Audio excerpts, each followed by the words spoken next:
Mas você vê aí, muita coisa revirada e o corpo encontrado daquela maneira, de bruços. Pode ter caído dessa forma e dessa forma ficou.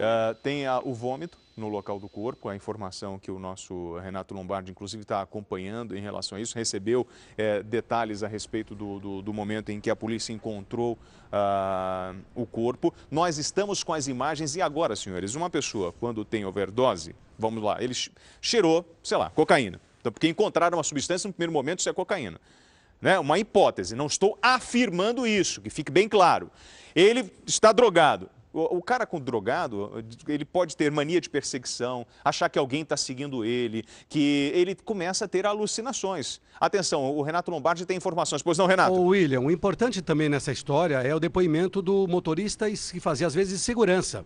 Foi ele tinha marcado um encontro para sair com ele logo cedo, ele chegou, bateu na porta, a porta não abriu, ele insistiu, a porta não abriu, segundo ele contou à polícia, aí ele tinha uma chave reserva, ele que abriu e encontrou exatamente o Chorão nessa posição que nós vimos ali. Aí ele acionou o SAMU e o SAMU, quando o médico chegou, o Chorão já estava morto. Então, o depoimento dele é muito importante para saber para onde ia, com quem ele se encontrava, que horas ele ligou ontem para o segurança para marcar esse encontro às 5 horas da manhã para que ele fosse buscá-lo. São detalhes todos da investigação e o delegado que está dentro do apartamento agora, o Itagiba Franco, é um delegado experiente, um delegado que tem 30 anos, durante 20 anos trabalhou em homicídios, então é uma pessoa especializada para saber exatamente o que aconteceu, para ter uma definição. Foi assassinato? Foi uma morte provocada por droga? O que realmente aconteceu com o Chorão? Não sei, é um mistério e a gente não sabe se tem sobre a história do apartamento, a encontrar uma substância. Tem um teste que eles fazem rápido que dá para identificar lá, mas na maioria das vezes esse material é coletado e vai para a perícia. Como é um caso de grande repercussão, a perícia esteve no local, de repente eles fizeram um teste na hora lá e identificaram que era a substância, que era cocaína. Mas isso vai para uma análise no laboratório depois. Você que está chegando na tela da Record, nós temos novidades a respeito do caso do menino Chorão, vocalista do Charlie Brown Jr. Nós temos fotos exclusivas que foram tiradas agora de manhã e informações para você que está chegando agora na tela da Record. Que bom que você está aqui. O Renato Lombardi, a respeito dessa perícia, Renato.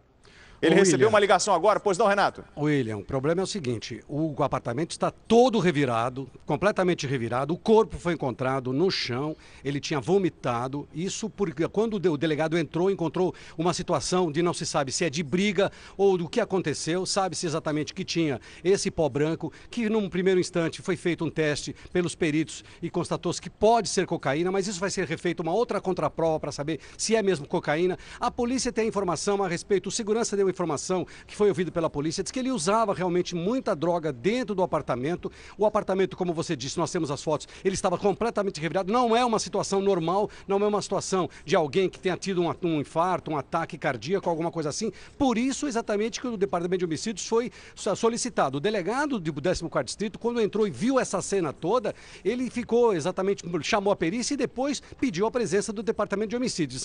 São detalhes que a morte, o inquérito foi instaurado por morte a esclarecer, não tem nada ainda definido para se saber se tinha alguém dentro do apartamento. O porteiro da noite vai ser ouvido para saber se ele chegou com alguém, se alguém frequentou o apartamento ou se ele estava sozinho. Essa é uma situação que a investigação vai dizer nas próximas horas, William. Nós estamos com as fotos do apartamento. Elas foram tiradas agora de manhã, eles estão preparando as fotos. Eu vou mostrar para os senhores o interior do apartamento. A Luísa está me chamando, tem novidades, pois não, Luísa? Oi, William, é isso mesmo, William, o que o Lombardi falou. A contraprova vai ser feita, mas inicialmente a primeira informação que temos e que foi passada pela perícia é que é cocaína. Agora, claro que vai haver uma contraprova. Vamos dar uma olhadinha na movimentação, William, lá dentro? Se aguarda agora que os familiares que estão lá em cima desçam para falar também sobre o assunto. A gente volta a qualquer momento, William. E aí, senhores, em relação a essa história do apartamento revirado, você tem algumas possibilidades. A primeira, ele se drogou, se isso aconteceu, né? Se ele morreu de overdose, ele teve um surto antes porque estava drogado e começou a quebrar um apartamento. Isso pode ter acontecido? Sim. Agora, pode ter acontecido uma outra coisa? Tinha uma segunda pessoa com ele dentro do apartamento? Colim me chama, pois não, Colim?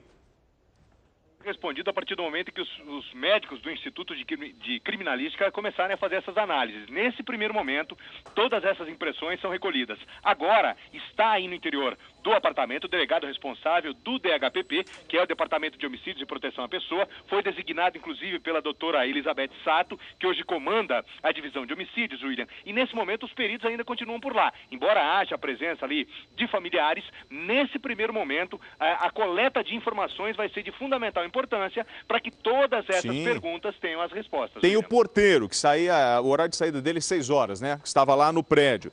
Prepara as fotos que eu quero mostrar aqui. Porque assim, se o apartamento estava todo revirado, ou ele teve um surto, quebrou tudo, não estou prejudicando ninguém, mas pode ter acontecido isso. Ou então houve uma luta dentro do apartamento, tinha uma outra pessoa, alguém ouviu, algum vizinho conseguiu ouvir alguma coisa em relação a essa... Porque se o apartamento está revirado, quem é que fez isso? Foi ele? E o delegado de homicídios foi acionado. Por quê? A ordem da chefia. Foi o delegado de homicídios, você tem a perícia, o IML, o corpo saiu ainda há pouco, nós temos as imagens do carro, as pessoas estão chegando, fãs que estão... Gente, a repercussão no Brasil inteiro da morte desse menino, que aparece do lado esquerdo, chorou aos 42 anos, nós estamos com imagens ao vivo agora, do lado direito. Luiz, quem é essa pessoa? Você já conseguiu confirmar? Fã, amigos, estão chegando a todo momento, inclusive parentes, ao prédio na Zona Oeste de São Paulo. Ela é uma fã, William, ela não quer falar, está muito emocionada. E assim como ela, outros também já se aproximaram aqui do local onde estamos. Muitos curiosos.